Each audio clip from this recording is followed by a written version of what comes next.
প্রিয় দর্শক, আপনাদেরকে স্বাগতম জানাচ্ছি এটিএন নিউজের নিয়মিত আয়োজন ইয়াং নাইট অনুষ্ঠানে, যেখানে আমি অনেকক্ষণ আপনাদের সঙ্গে থাকি এবং আমার এখানে আমন্ত্রিত অতিথি হয়ে আসেন বাংলাদেশের অসাধারণ সব তরুণরা যারা বিভিন্ন সেক্টরে কাজ করছেন। যেমন আজ আমাদের এখানে অতিথি হয়ে এসেছেন শামনুল ইসলাম, উনি senior assistant coordinator for Eminence এবং যেটা হচ্ছে centre for health and development intelligence. Shamnul ভাই, আপনাকে অনেক স্বাগতম আমাদের অনুষ্ঠানে। আপনাকে ধন্যবাদ। আর প্রিয় দর্শক, আপনারা কিন্তু জানেন যে আমাদের এই টক শোটা যারা সহ্য করেন তাদের জন্য একটি ছোট ইনসেন্টিভ থাকে একদম আমাদের এই প্রোগ্রামের শেষে। সেটা হচ্ছে কি, যেমন আজকে ইনসেন্টিভটা আমি আই বিলিভ যে আপনাদের অনেকের খুবই প্রিয় একটা ইনসেন্টিভ হবে। সেটা হচ্ছে গিয়ে একটি গান পরিবেশন করবেন লুৎফর হাসান, যিনি মূলত একজন লেখক এবং তার ভাষায় মূলত একজন television producer for an private TV channel, এবং তার প্রচুর গান, লেখা গান এবং সুর করা গান বাজারে আসলেও এই প্রথম ডেডলাইন মিউজিক থেকে তার একটি অ্যালবাম বের হয়েছে, তার নিজের গাওয়া সোমেশ্বর অলির কথায়, এবং অ্যালবামটি অলরেডি খুবই পপুলার হয়েছে বাজারে এবং আমার পার্সোনালি খুবই ফেভারিট লুৎফর হাসান। এই গানটি ঘুরি তুমি কার আকাশে ওড়ো, অফ দ্যাট ফেম লুৎফর হাসান আপনার জন্য একটি গান পরিবেশন করবেন অনুষ্ঠানের শেষে। এবং আমরা এখন ফিরে যাচ্ছি শামুন ভাইয়ের কাছে। শামুন ভাই, আপনার ব্যাপারে একটু দর্শকদের আরেকটু ব্রিফ দিয়ে নিই শুরুতে। যেমন আপনি তো মূলত কাজ করেন হচ্ছে গিয়ে সিনিয়র অ্যাসিস্ট্যান্ট কোঅর্ডিনেটর হিসেবে এমিনেন্সে, এবং আপনার climate change, economic issues, good governance এবং ফুড সিকিউরিটি এইসব প্রচুর লেখা আমরা পড়ি পত্রিকায়, যেমন Daily Star, New Age, Independent, Daily Sun, New Nation, সমস্ত পত্রিকাতে। আমি শুরুতে আপনাকে যেটা জানতে চাই যে যতগুলো পত্রিকার নাম বললাম সবগুলো ইংরেজি পত্রিকা, সব ইংরেজি পত্রিকাতে, এবং আপনি ইংরেজিতেই লেখেন কিসের জন্য? দাতা গোষ্ঠীদের দৃষ্টি আকর্ষণ করার জন্য, এরকম কোনো কারণ আছে কিনা? কি কারণ? আসলে ব্যাপারটা মোটেই এরকম নয়। লেখালেখিতে হয় কি, আমরা শুরুতে সবাই কিন্তু টাইপিং শুরু করি ইংলিশ দিয়ে। তো ইংলিশে টাইপিং করতে গিয়ে তারপর কিন্তু আমরা বাংলাটা শিখি, মানে বাংলা টাইপিং এ। তো আমি বাংলা টাইপিং কে দেখা যায় অনেক স্লো।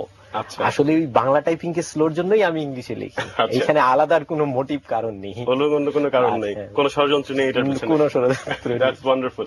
তো আপনি তো লেখালেখি করেন অনেক যেগুলো বিষয় বললাম এগুলোতে, কিন্তু আপনার মূল আগ্রহ হচ্ছে ফুড সিকিউরিটি। জি, ফুড সিকিউরিটি নিয়ে আলাপ করবো। তার আগে আমি যদি জানতে চাই যে আপনি তো বেশ নিয়মিত লেখেন, লেখালেখি শুরু করেছেন আমি যত জানি 2010 থেকে আপনার লেখা ছাপা শুরু করেছে। আপনার লেখালেখি শুরু জীবনে যদি একটু বলতেন, কারণ এত পরিমাণে লিখছেন আপনি। আসলে আমার শুরুটা খুবই মানে যেভাবে এখন আমার লেখা মানে ছাপানো হচ্ছে, শুরুটা মোটেই এরকম ছিল না। আমি 2009 সালে প্রথম ট্রাই মারি, 2009 সালের লাস্টের দিকে, যে আমি লিখবো। তো আমার স্যার একজন, উনার নাম তৈয়ব রহমান, ঢাকা ভার্সিটি, উনি ডেভেলপমেন্ট স্টাডিজ এর টিচার। তো উনি প্রথমে আমাকে বলেছিলেন যে আপনি লেখালেখির একটু চেষ্টা করেন। তো আমার মনে হলো স্যার যেহেতু বললো, তো আমি একটু চেষ্টা করি, লিখতে পারি কিনা। তো প্রথম দিকে আমি লেখালেখি যখন শুরু করলাম, আমি একটা টপিকস নিয়ে দেখা গেল আমি মোটামুটি সবগুলো পত্রিকাতেই তখন আমি অ্যাপ্রোচ করেছিলাম এবং কেউ ছাপায়নি। এবং আমি ওই একটা লেখাই পুরা এক বছর একটানা ওটার পিছনেই ছিলাম যে না, আমি লেখা ছাপাবই। এবং এক বছর পরে, এটা আপনার 2010-এর 30 নভেম্বর, আমার এখনো মনে আছে ডেটটা, 2010-এর 30 November for the first time লেখাটা ছাপা হলো। ততদিনে এক বছর চলে গেছে।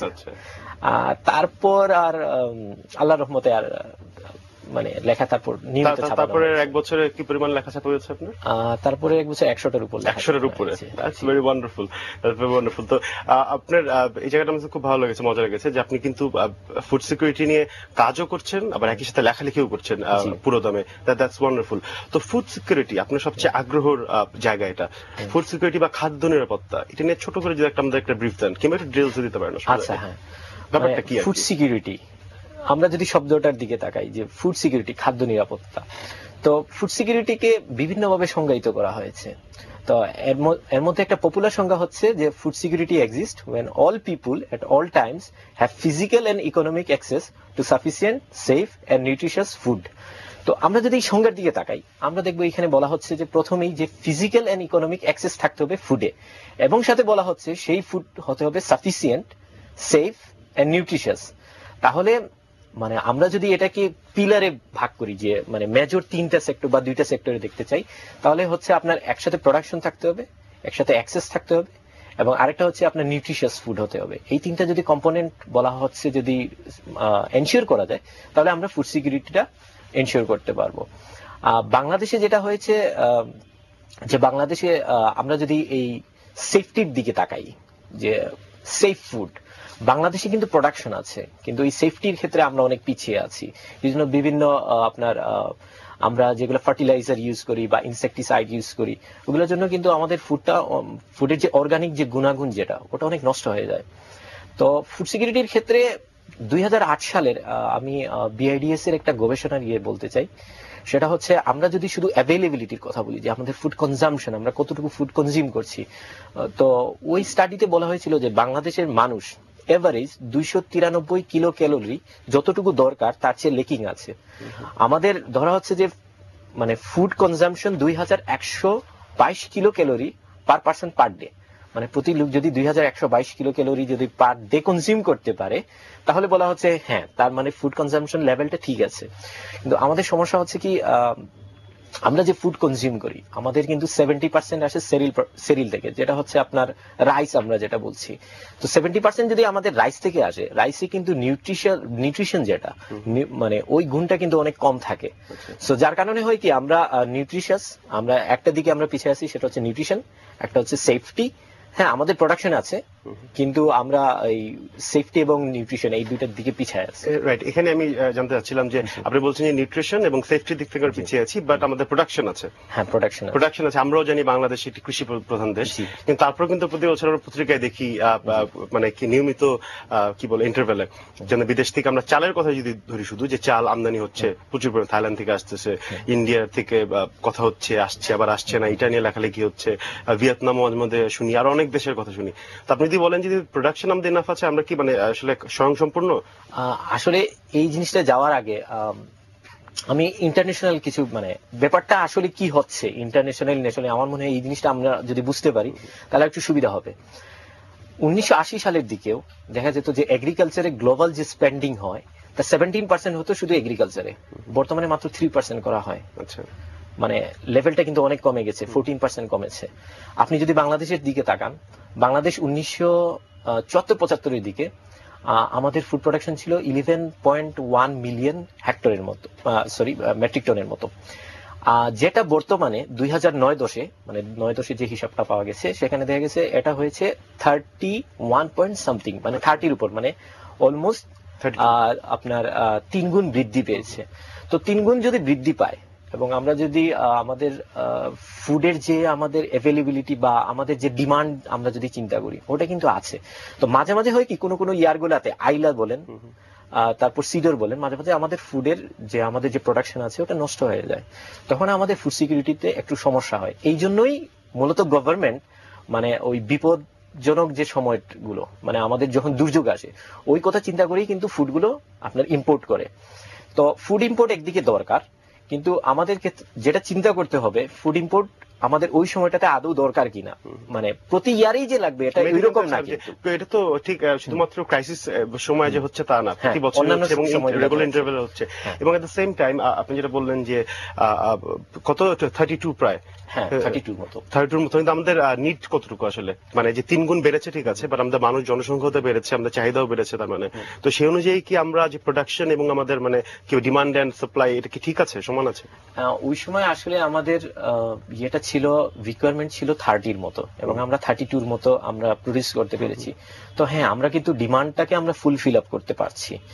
আমাদের মেইন সমস্যা যেটা হচ্ছে প্রাইস, মানে আমরা যারা নর্মাল পিপুল আছি, আমরা এখন জানি যে ইনফ্লেশন বাংলাদেশে খুব বেশি হচ্ছে, যে ফুড প্রাইস ইনফ্লেশন 13%-এর উপরে গিয়েছিল আপনার গত অক্টোবর মাসে, সেপ্টেম্বর মাসে 12-এর উপর ছিল।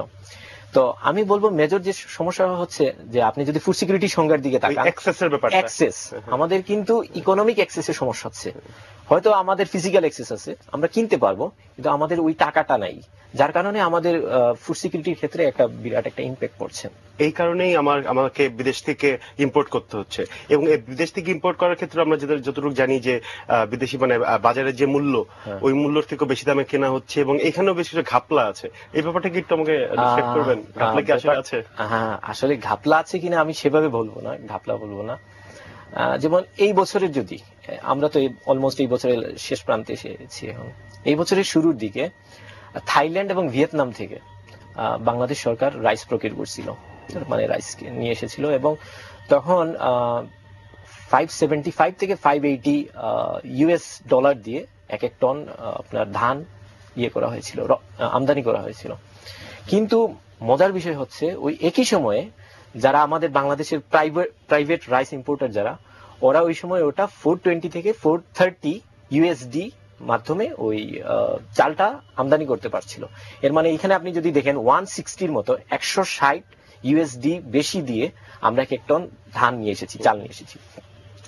তো ওই সময় সরকারকে জিজ্ঞেস করা হয়েছিল যে একজন মন্ত্রী উনি জবাব দিয়েছিলেন যে আসলে ওই ডিল যেটা ধান যখন আনা হবে ওই ডিলটা অনেক আগে হয়েছিল, সো যখন মার্কেট প্রাইসটা কমছে উনি আর ওইটা নিয়ে আসতে পারেন। তো আমি বলবো এখানে গভর্নেন্স প্রসেস বা আপনার গুড গভর্নেন্স এর ব্যাপারটা চলে আসে, যে আপনার ফার্মনেস কতটুকু, আপনি যেটাকে আমরা বলি স্টেটসম্যানশিপ, ওটা একটা বিরাট ব্যাপার। আচ্ছা, এবং তার মানে এবং শুধু তাই না যে থাইল্যান্ড থেকে যে কোম্পানি থেকে নেওয়া হচ্ছিল ওদের কোম্পানির বিষয়েও কিন্তু প্রশ্ন আছে কিছু। হ্যাঁ, করাপশন, ওরা করাপশনের লিস্টে ওদের দেশেই ছিল। তো মানে এইসব কিছুই কিন্তু গভর্নেন্স এর দিকে ইয়ে করে, তাহলে কিছু ঘাপলার একটা ইঙ্গিত কিন্তু পাওয়া যাচ্ছে আসলে।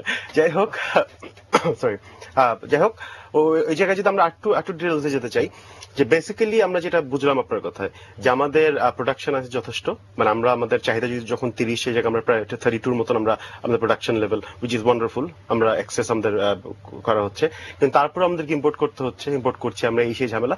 কি করলে আমরা এই চক্র থেকে বেরোতে পারি কিভাবে?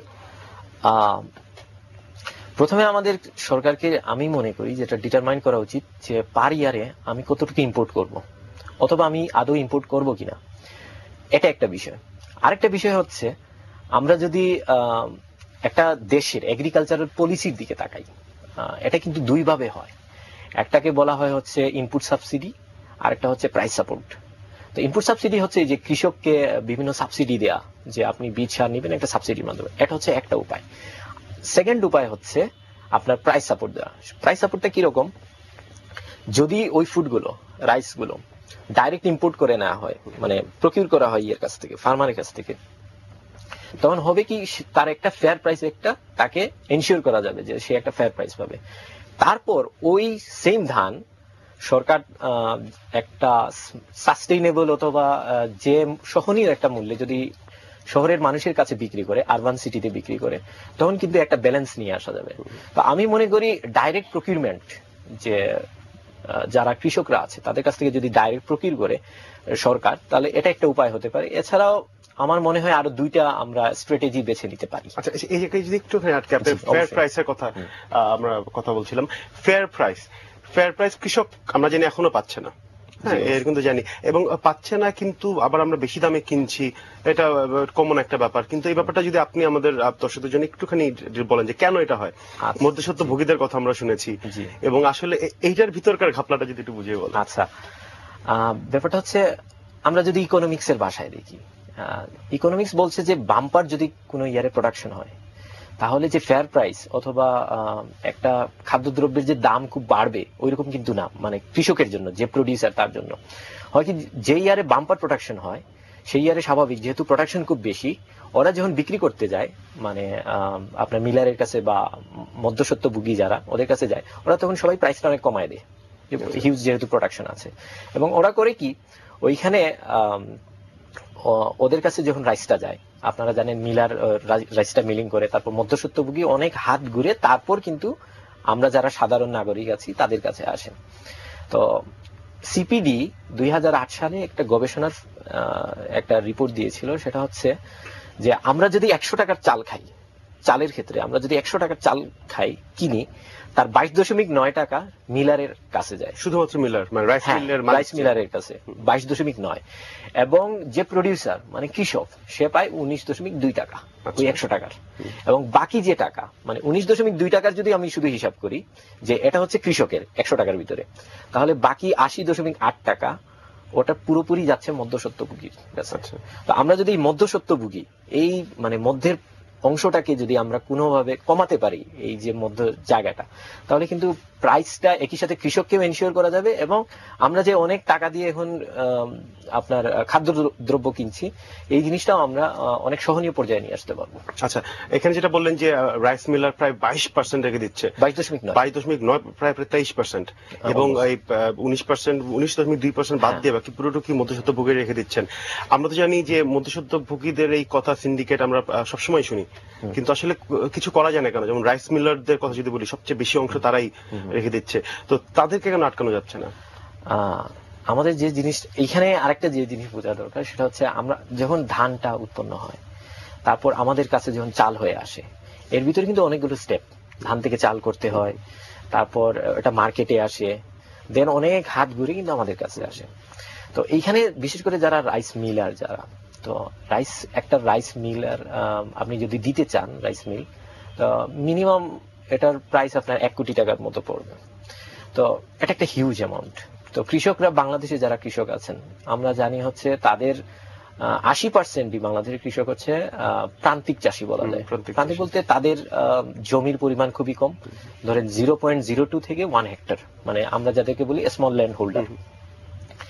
তো এই অবস্থায় মানে ওনাদের হাতে ওই পরিমাণ টাকা থাকে না যে নিচ থেকে একটা মিল দিতে পারবে। সো আলটিমেটলি তারা ওই যে চক্র, যেটা মিলার বা মধ্যস্বত্বভোগী, ওদের কাছেই কিন্তু আলটিমেটলি বাধা থাকে।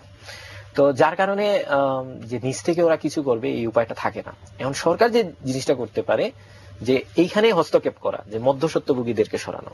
মেইন সমস্যাটা হচ্ছে আপনার ধরেন আমি মধ্যস্বত্বভোগী, আমি হচ্ছে মিলার, তো আমার মিনিমাম আমি যদি একটা মিল দিতে চাই, আমার মিনিমাম 1 কোটি টাকার মতো ইনভেস্ট আছে। তো আমি নিজে একজন অনেক পাওয়ারফুল মানুষ, এবং আমার মতো যারা আছেন তারা তো সরকার চাইলে যখন ইন্টারভেনশন করবে যে আমাকে সরাতে চাইবে, আমি তো সরব না, আমাকে কিন্তু ফোর্স করতে হবে। তো এই জায়গায় আমি আবার বলবো, সেই ঘুরে ফিরে এক জায়গাতে আমরা চলে আসি যে সরকারের প্রচেষ্টা, সরকার যদি চায় অবশ্যই সরানো যাবে, কিন্তু এটা হচ্ছে একটা খুবই শক্ত হাতে করতে হবে। হ্যাঁ, এবং আপনি যেটা বললেন যে প্রায় 1 কোটি টাকার মতন লাগে একটা রাইস মিল দিতে, তার মানে উইচ মিনস যে তারা সবাই খুব প্রভাবশালী মানুষ। আসলে 1 কোটি না, আরো অনেক বেশি লাগে, আমি মিনিমাম বলেছেন। তো তার মানে তারা সবাই কোটিপতি মানুষজন, তারা খুবই প্রভাবশালী এবং খুবই ক্ষমতাবান মানুষ তারা। শুধু তাদের মানে কি বলবো, তো তাদেরকে তো ডিফিকাল্ট কন্ট্রোল করা। এবং কিন্তু এই বিষয় নিয়ে শামুন ভাই আমরা কিন্তু আরেকটু ডিটেইলস আলাপ করবো, তার আগে একটা ছোট বিরতি নিতে হবে আমাকে। প্রিয় দর্শক, আপনারা দেখছেন ইয়াং নাইট, এবং আজকের অতিথি হয়ে আছেন ফুড সিকিউরিটি নিয়ে আগ্রহের বিষয় তার শামুনুল ইসলাম। তার সাথে আমরা ফিরে আসবো একটা ছোট্ট বিরতির পরে, ততক্ষণে আমাদের সঙ্গে থাকুন প্লিজ।